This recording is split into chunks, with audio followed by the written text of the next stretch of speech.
66वां अध्याय पौंड्रक और काशीराज का उद्धार। श्री सुखदेव जी कहते हैं, परीक्षित, जब भगवान बलराम जी नंद बाबा के व्रज में गए हुए थे, तब पीछे से करुष देश के अज्ञानी राजा पौंड्रक ने भगवान श्री कृष्ण के पास एक दूत भेजकर यह कहलाया कि भगवान वासुदेव मैं हूं। मूर्ख लोग उसे बहकाया करते थे कि आप ही भगवान वासुदेव हैं और जगत की रक्षा के लिए पृथ्वी पर अवतीर्ण हुए हैं। इसका फल यह हुआ कि वह मूर्ख अपने को ही भगवान मान बैठा।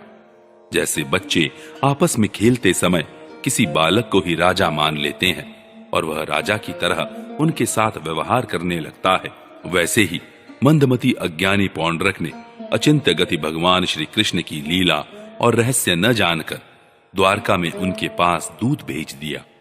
पौंड्रक का दूत द्वारका आया और राजसभा में बैठे हुए कमल नयन भगवान श्री कृष्ण को उसने अपने राजा का यह संदेश कह सुनाया, एकमात्र मैं ही वासुदेव हूं, दूसरा कोई नहीं है। प्राणियों पर कृपा करने के लिए मैंने ही अवतार ग्रहण किया है। तुमने झूठ मूठ अपना नाम वासुदेव रख लिया है, अब उसे छोड़ दो।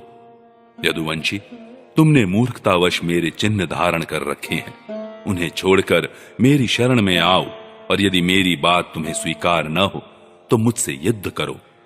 श्री सुखदेव जी कहते हैं, परीक्षित, मंदमती पौंड्रक की यह बहक सुनकर उग्रसेन आदि सभासद जोर जोर से हंसने लगे।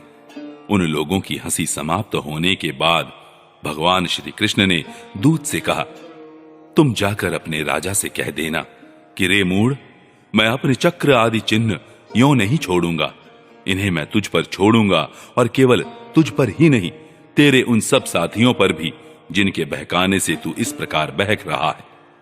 उस समय मूर्ख, तू अपना मुंह छिपाकर औंधे मुंह गिरकर चील, गीद, बटेर आदि मांस भोजी पक्षियों से घिरकर सो जाएगा और तू मेरा शरण दाता नहीं, उन कुत्तों की शरण होगा जो तेरा मांस चींत चींत कर खा जाएंगे। परीक्षित, भगवान का यह तिरस्कार पूर्ण संवाद लेकर पौंड्रक का दूत अपने स्वामी के पास गया और उसे कह सुनाया। इधर भगवान कृष्ण ने भी रथ पर सवार होकर काशी पर चढ़ाई कर दी।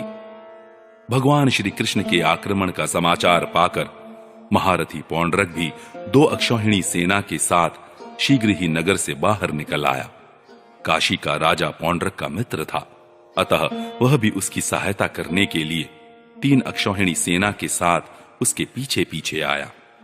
परीक्षित, अब भगवान श्री कृष्ण ने पौंड्रक को देखा। पौंड्रक ने भी शंख, चक्र, तलवार, गदा, शारंग धनुष और श्रीवत्स चिन्ह आदि धारण कर रखे थे। उसके वक्ष स्थल पर बनावटी कौस्तुभ मणि और वनमाला भी लटक रही थी। उसने रेशमी पीले वस्त्र पहन रखे थे और रथ की ध्वजा पर गरुड़ का चिन्ह भी लगा रखा था। उसके सिर पर अमूल्य मुकुट था और कानों में मकराकृति कुंडल जगमगा रहे थे।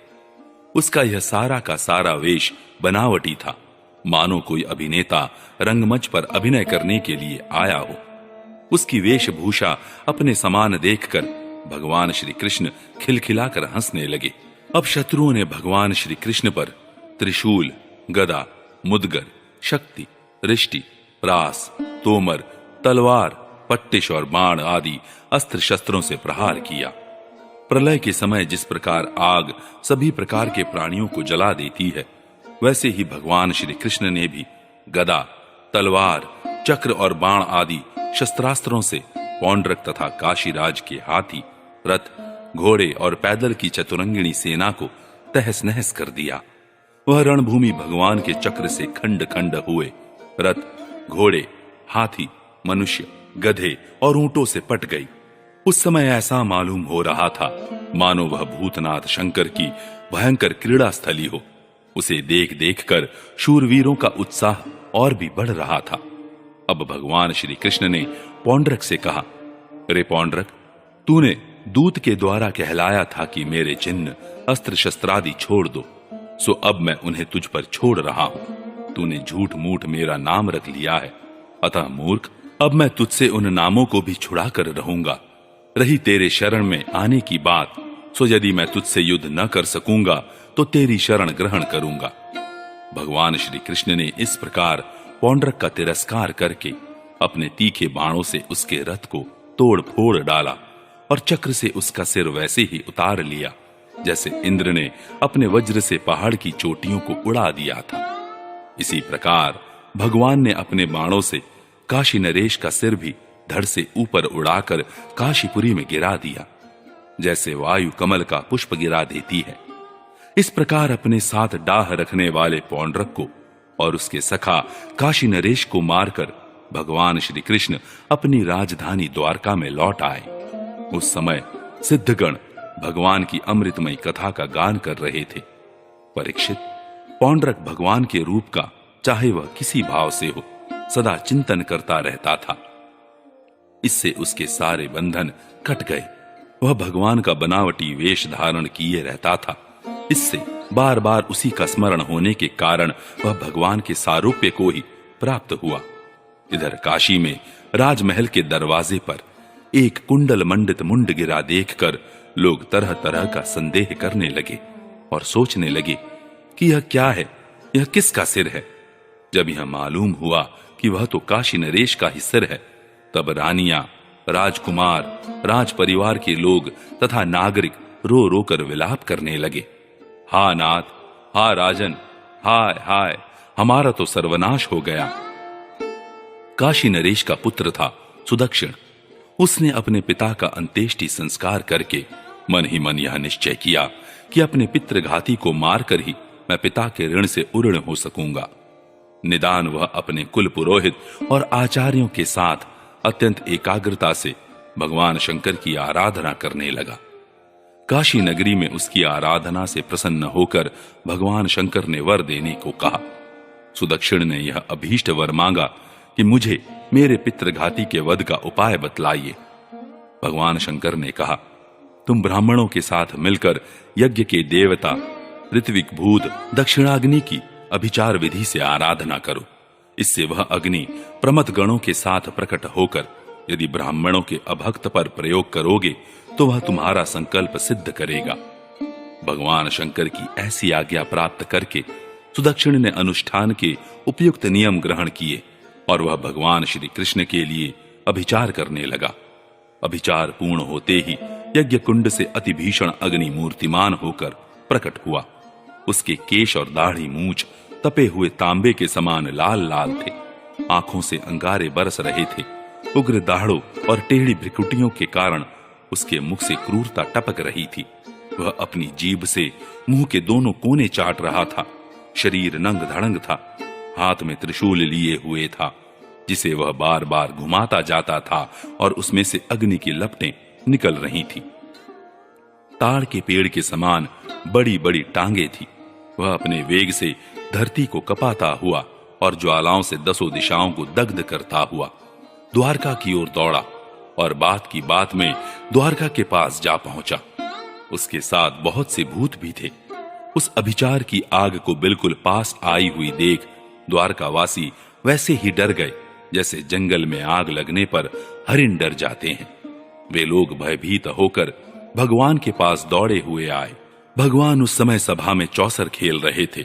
उन लोगों ने भगवान से प्रार्थना की, तीनों लोकों के एकमात्र स्वामी, द्वारका नगरी इस आग से भस्म होना चाहती है। आप हमारी रक्षा कीजिए। आपके सिवा इसकी रक्षा और कोई नहीं कर सकता।